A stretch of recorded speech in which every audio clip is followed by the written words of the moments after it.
Have you ever attended a training session or watched an online course that felt like a waste of time? Maybe it was too basic, too advanced, or simply not relevant to your needs. As a learning professional, you want to avoid creating such experiences for your own audience. That's where the instructional design process comes in. Hello and welcome to Wizcabin.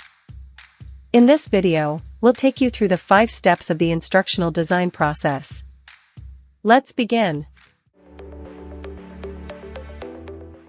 Instructional design is the process of creating educational or training materials and experiences in a systematic and efficient manner. The goal of instructional design is to help learners acquire knowledge and skills effectively and efficiently. Instructional designers use a variety of methods and tools to create instructional materials, including textbooks, online courses, multimedia presentations, and interactive simulations. The first step in the instructional design process is to determine the learning needs of your target audience. This step helps you understand what the learners already know and what they need to learn. To perform a needs analysis, you can ask yourself questions such as, what are the learning goals and objectives? What is the current level of knowledge of the target audience? What are the performance requirements for the target audience?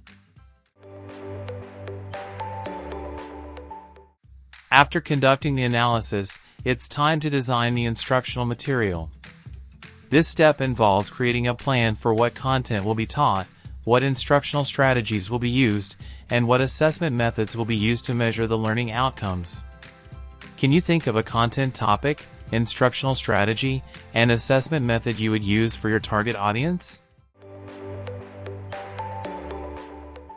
Let's move on to the next step.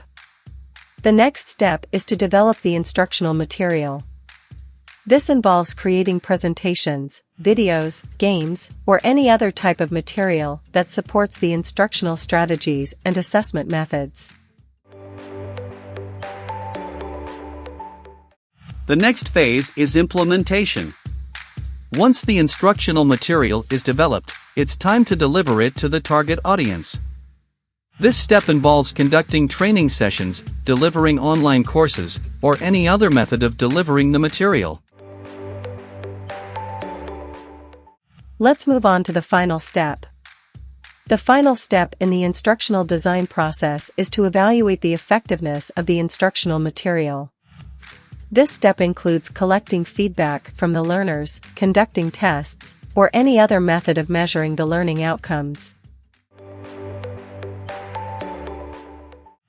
In conclusion, the instructional design process is a systematic approach to creating effective learning experiences. By following the 5 steps of needs analysis, design, development, implementation, and evaluation, you can ensure that your instructional material is tailored to the learning needs of your target audience and meets the desired learning outcomes.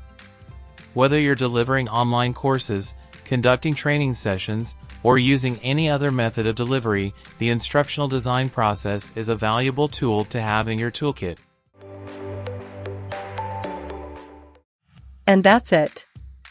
We hope this interactive guide on the instructional design process was helpful and this video has provided you with a clear understanding of the process. Thank you so much for watching. We hope you found this video helpful and informative. For more interesting content from us, please make sure to subscribe to our channel. See you in the next video.